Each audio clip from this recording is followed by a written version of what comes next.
The knock at the door wasn't loud, but it carried weight. It was the kind of sound that didn't come from a neighbor asking for sugar, or from a friend stopping by. It was precise, intentional, and it came at 6:47 Ahmad time, when the world is still groggy and unguarded. Elena wiped her hands on the dish towel and opened the door slowly, her apron still damp from washing the night's dishes she hadn't gotten to until dawn. A tall man in a dark coat stood on the porch. He didn't smile. He simply held out a thin envelope, the paper yellowed at the edges, as if it had waited years to be delivered. "For you," he said, his voice void of warmth. Then he turned and walked away. Elena stared after him, the quiet street swallowing his silhouette. She didn't recognize the handwriting on the envelope, but the name was unmistakable. Elena Marlowe. Nobody used that name anymore. Her hands trembled slightly as she closed the door and turned the envelope over. No return address. No stamp, just the weight of something long buried, now clawing its way back to the surface. She opened it carefully, the paper dry and fragile. Inside was a letter, handwritten, and 2 photographs. She read the first lines and dropped into the nearest chair. "If you are reading this, it means the family can no longer silence me. You are not who they said you are, and they are not who they pretend to be." Alana's breath caught in her chest. She looked at the photographs. One was a faded picture of a woman holding a baby wrapped in a blue blanket. The woman looked just like Elena. The second photo was more recent, a blurry image of a gated mansion with one corner circled in red ink. She read on. "Your mother was paid to disappear. Your birth was a scandal. They buried it, as they bury everything. But truth finds a way. You are the rightful heir to the Beaumont legacy." The name Beaumont hit her like a slap.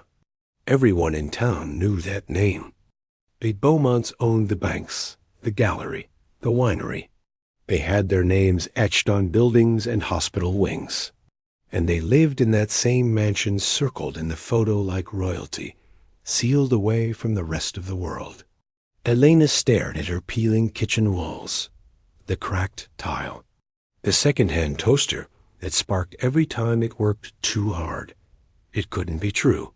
But the letter continued, listing names, dates, places she remembered from childhood but never understood.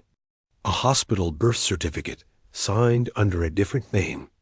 A nurse who disappeared 6 months later. A copy of a will unsigned, but undeniably typed on the letterhead of Beaumont and Daughters, LLP.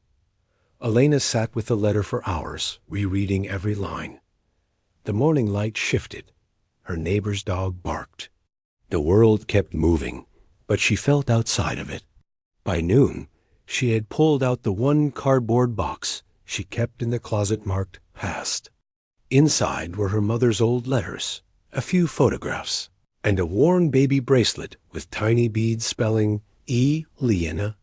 She stared at her mother's face in the photographs, warm, tired, and always just slightly afraid, maybe not of life, but of being found. Elena had always been told her mother was abandoned by her family, that she worked 2 jobs to raise her, that there was no one else. But the letter told a different story. It spoke of inheritance, of power, of a child born into shame, hidden to preserve reputation. And now someone wanted the truth known. The envelope had included a time and place. Tuesday, 4 p.m., Beaumont Hall. Bring the photos. Bring the letter. Say nothing until then. It was absurd. She worked Tuesdays. She cleaned rooms at the regional inn 5 days a week, sometimes 6. She couldn't just show up at a mansion. And yet, as Tuesday neared, something in her began to shift. She started to see her life through a different lens. Not smaller, but stolen. Not unremarkable, but deliberately erased. When she walked into the mansion that Tuesday, she wore her cleanest clothes. Simple black pants, a white shirt, no makeup. Hair tied back. She didn't want to pretend to be someone else. The butler looked confused when she gave her name. Beaumont? He echoed, skeptical. No, she said, Marlowe. He almost turned her away until a woman's voice rang out from the hallway. Sharp, commanding. Let her in. Elena stepped into a marble foyer that smelled of lemon polish and power. At the end of the corridor stood Clarice Beaumont, matriarch, philanthropist, and the closest thing the town had to royalty. Her hair was silver, her dress tailored, her smile cold. I suppose you've come for money, Clarice said without preamble. No, Elena answered quietly. I came for the truth. Clarice didn't flinch.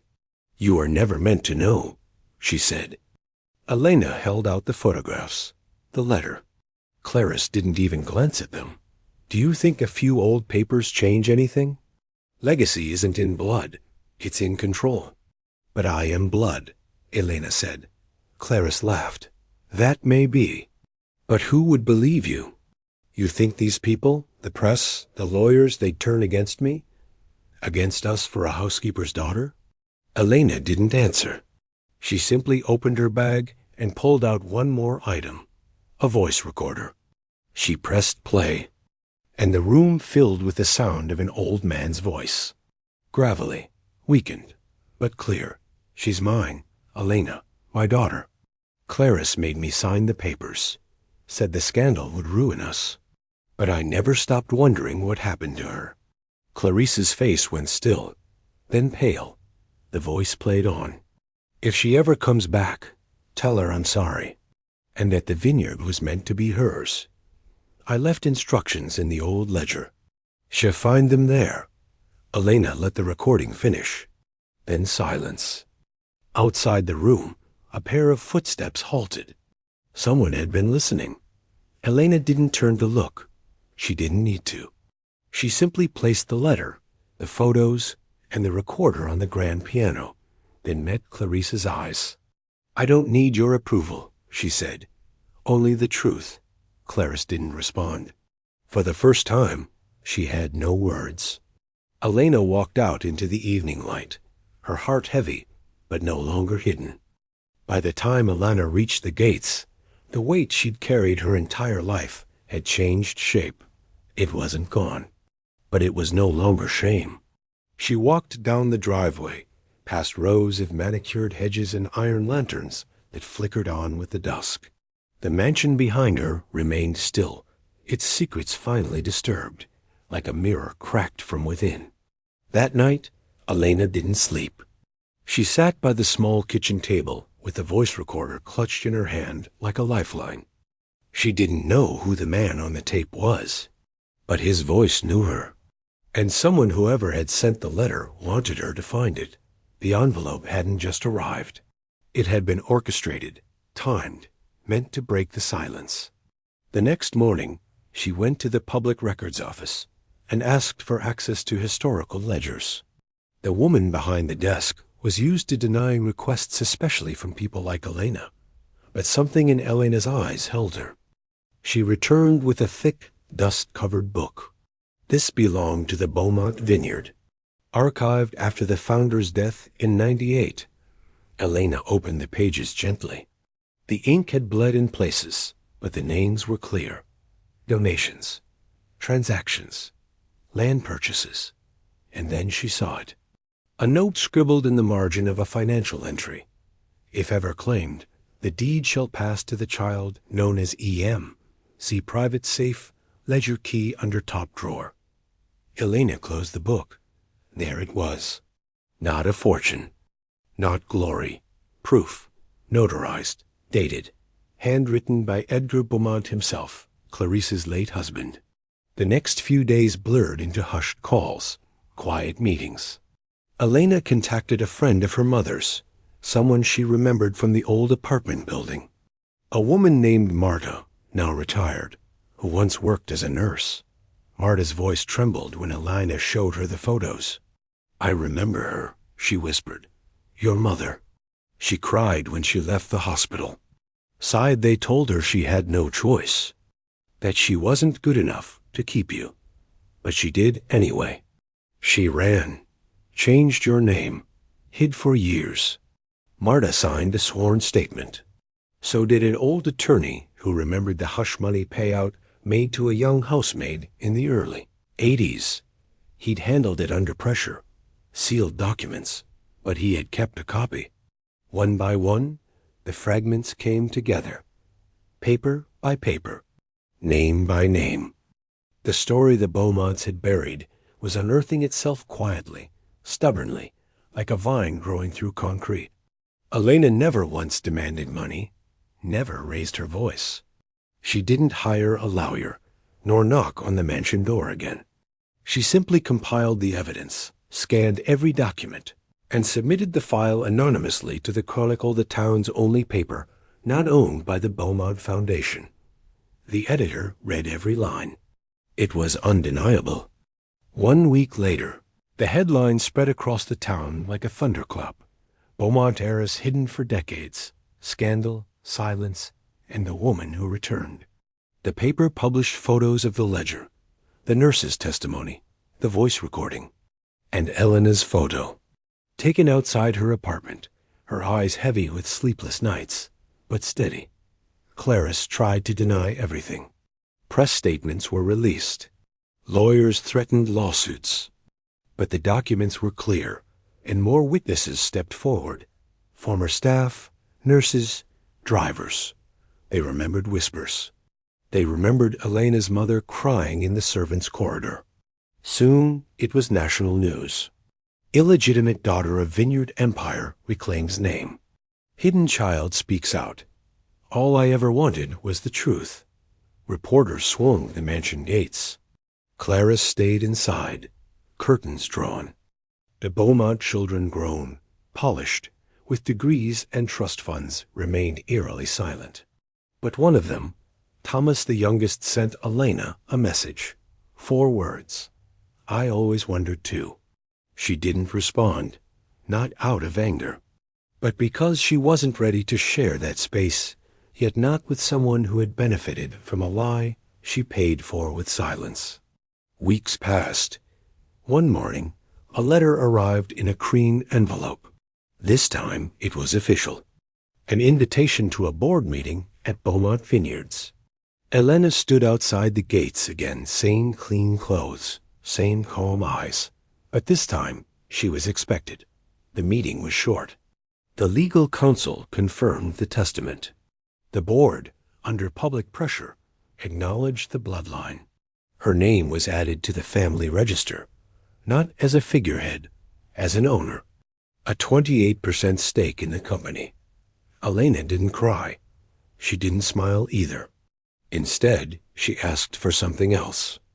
I don't want the mansion, she said. And I don't want a seat at the table. What do you want? They asked.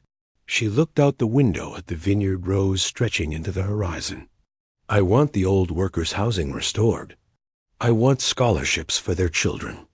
I want the land that was taken from my mother, given back to her name, not mine. Let it be her legacy. The room was silent. No charity, she added, just restoration. They had no choice. The next article came a month later. Elena Marlowe restores forgotten lands in honor of her mother. She renamed the parcel of land Ana's Rose, after her mother. Not Beaumont. Not Marlowe. Just Ana. Simple, honest, free. Elena didn't attend interviews. She declined television offers. She preferred the quiet. But people noticed her walking through the fields in the early mornings, sometimes barefoot, as if remembering where she came from. And though the town still whispered, some with awe, others with disdain, she moved with dignity, not as a woman trying to reclaim a throne, but as one who had never needed one. Clarice never publicly acknowledged Elena's name. She didn't need to. Her silence had already become its own confession. For decades, she had orchestrated the perfect illusion, curated family portraits, charity galas, and polished interviews where she spoke of legacy and values. But Elena's presence cracked that surface, not through scandal, but through quiet, irrefutable truth. and that was harder to contain. The town, once divided between admiration and envy of the Beaumonts, now watched with discomfort. People who had once turned their backs on Elena at the grocery store now greeted her with timid nods. Some offered condolences wrapped in guilt. Others said nothing at all, ashamed they had never asked where she came from. But Elena didn't seek validation. She kept working part-time at the inn, not because she had to, but because she wanted to finish the season. She cleaned the same rooms, folded the same sheets. The guests were kinder now. Some recognized her from the newspaper, but most just noticed how carefully she made the beds, how she always opened the curtains wide to let in the morning light. One afternoon, as she was scrubbing a sink, her manager pulled her aside. "There's someone asking for you in the lobby," she whispered. Elena dried her hands and walked out, her heart steady. It was Thomas Beaumont. He was taller than she remembered from the photographs, polished, tie loose, but still expensive. His hands fidgeted, but his eyes didn't waver. "I thought I'd find you here," he said. She didn't offer a seat. She just waited. "I don't know what to say," he admitted. "We were raised to believe in walls, not just between us and the world, but between us and truth." "That's convenient," she said softly. He looked down. "You're right." She crossed her arms, not in anger, but in protection. "Why are you really here?" Thomas exhaled. "Because I always knew something didn't add up. I remember seeing a photograph of you once hidden in a drawer. I asked my mother, and she said it was someone who didn't belong, but you looked like me. And I never forgot." Elena didn't speak. He reached into his jacket and pulled out a small box. Inside was a necklace, gold, delicate, with a tiny sun pendant. "It was your mother's," he said. "Our father kept it." "I thought you should have it." Elena stared at it. Not for what it was, but for what it symbolized. He held it out, and after a long moment, she took it. Not for him, but for Aina. "You don't owe me anything," she said, "but you owe yourself the truth. All of you do." He nodded, eyes glassy. "Can I come see the vineyard sometime?" "The new one?" "Not yet," she answered. He smiled faintly. "Fair enough." Then he left. That night, Elena stood at the edge of Aina's rose, watching the wind bend the leaves gently, like a lullaby. She wore the necklace. It glinted softly in the dying light. She thought of her mother, how she had carried the weight of silence for so many years, how she had chosen love over safety, how she had never told Elena the full truth, not to hide it, but to protect her from what power can do when it feels threatened. Elena now understood the difference between revenge and restoration. One burns. The other heals slowly, stubbornly, like roots beneath the soil. The town slowly began to change. People started visiting the restored land. School children came on field trips to learn how vines grew, how soil needed care, how history could be rewritten without hatred. A mural appeared on the old brick wall of the winery's side building. Painted by a young local artist, it depicted a woman holding a child against a backdrop of vines, her face strong, her hair wild in the wind. Underneath, in simple letters, "Planted in truth, raised in silence, returned in dignity." Elena didn't ask for it, but when she saw it, she wept. It was the first time she had cried since the letter arrived, because the truth now spoken had finally made space for grief, not just for what was taken, but for what had never been allowed to grow. One morning, weeks later, a letter arrived from Clarice. It was handwritten, short. "What you've done will never be forgotten. Not because of your name, but because you broke ours." There was no signature. Elena folded the letter and placed it beside the others. She didn't respond. Clarice had written it not for reconciliation, but for control. Even in surrender, she wanted the last word. But Elena knew something deeper now. Silence is not the absence of power. Sometimes it is the shape of it. The invitation arrived months later. Heavy cardstock. Silver embossed lettering. The annual Beaumont Foundation Gala, honoring legacy, progress, and philanthropy. Elena stared at it for a long time. The event had once represented everything she was excluded from: glittering dresses, polished speeches, champagne toasts to names that moved money but never touched the ground. She hadn't been invited as a guest. She had been asked to speak. At first, she laughed. Then she folded the invitation and placed it under the edge of a ceramic plate on the table. She didn't touch it for days, but the world kept moving. And she kept walking through the vineyard every morning, kept answering quiet emails from young women who said her story made them feel seen, kept sitting with her own story in the soft silence of evenings, letting it settle like dust. And then, 1 week before the event, she made her decision. She would go. Not for spectacle, not to confront Clarice or the heirs in suits and sharp smiles, but to stand fully, without apology, in the truth she had been forced to carry alone for so long. On the night of the gala, Elena wore a long black dress, not designer, but elegant in its simplicity. Her hair was pinned back. Around her neck, the gold sun pendant her mother once wore. The ballroom was filled with faces she recognized from newspaper clippings and silent glances on the street. Men who had dismissed her. Women who had pitied her. But now, every eye turned when she entered, not out of scandal, but recognition. The silence rippled as she passed. Clarice was there, seated at the center table, surrounded by allies and distant relatives. Her expression unreadable. Not rage, not shame, just rigidity. When Elena was called to the podium, the hush was total. She walked with slow steps, calm but grounded. She stood behind the microphone and let the silence hold for just a moment longer. Then she began. I was not raised with a silver spoon. I was raised with silence, with hard work, with unanswered questions. I scrubbed floors that belonged to a family I never knew was mine. I looked at the mansion on the hill and thought it belonged to another world. And for a long time, I believed that meant I didn't belong anywhere. No one moved. But blood doesn't ask permission. Truth doesn't stay buried forever. And legacy.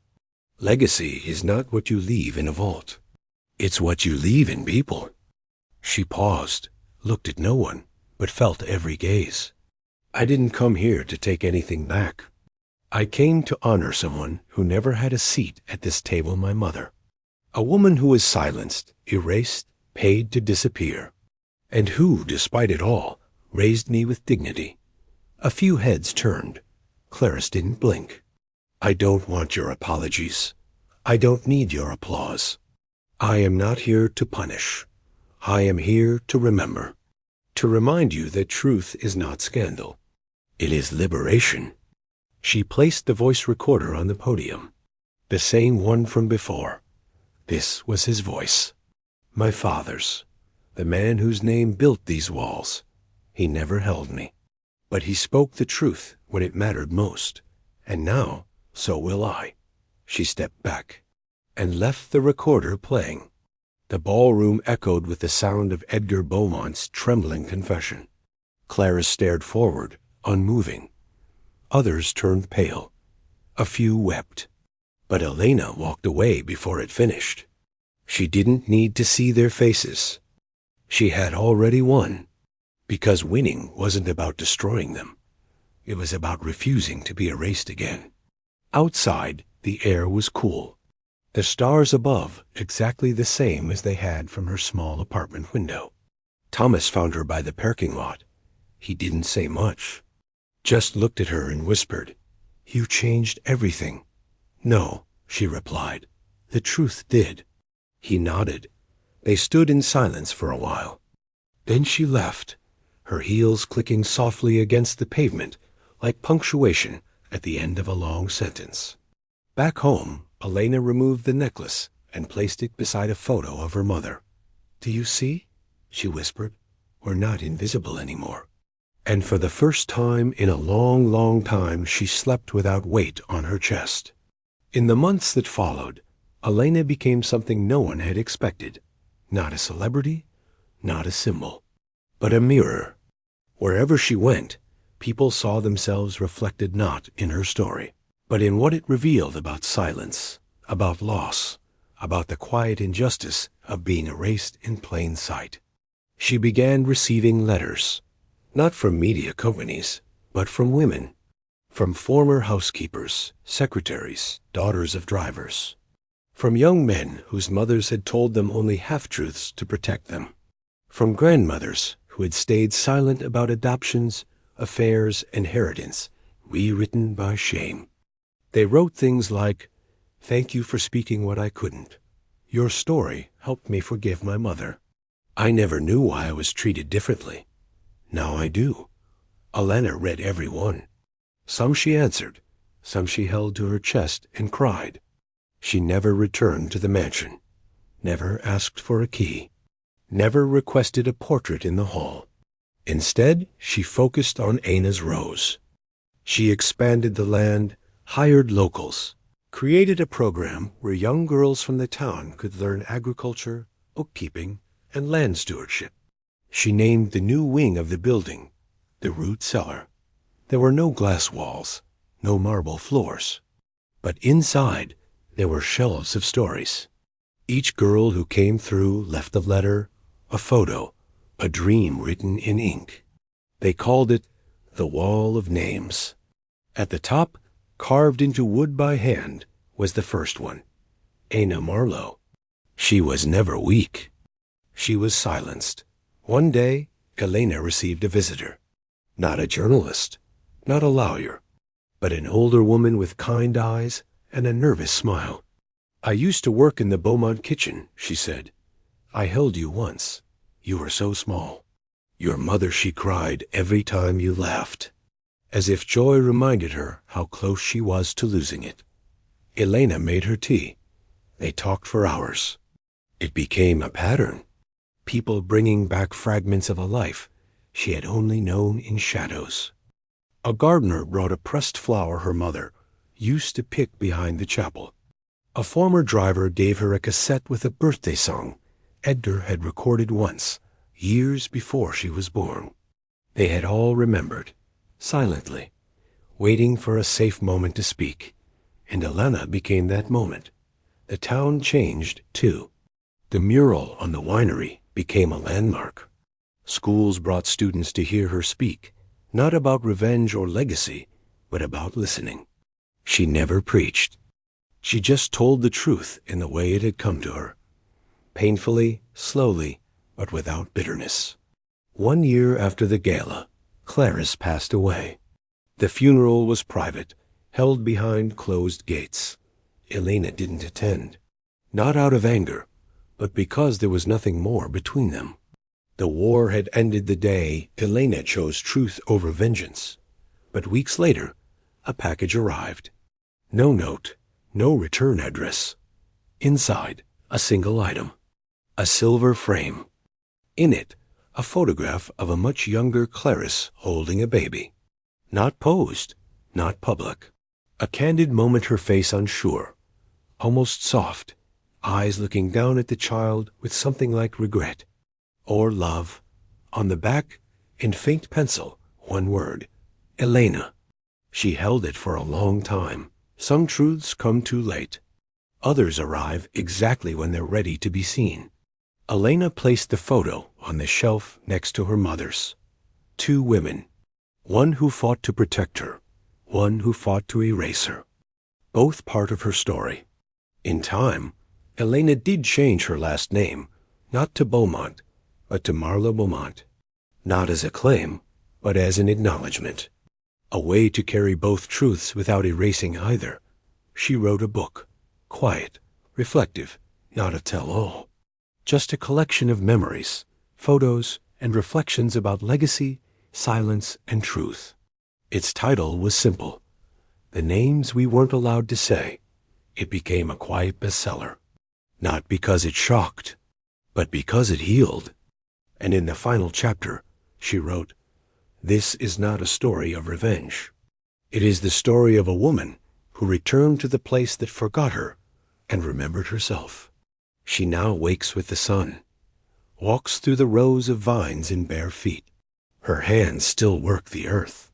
Her eyes still study the sky like her mother taught her, watching the clouds, waiting for rain, reading the season not by calendar, but by feeling. She doesn't need the mansion. She doesn't need the title.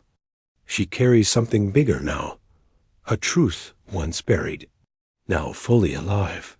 And no one, no name, no gate, no silence can ever take it from her again.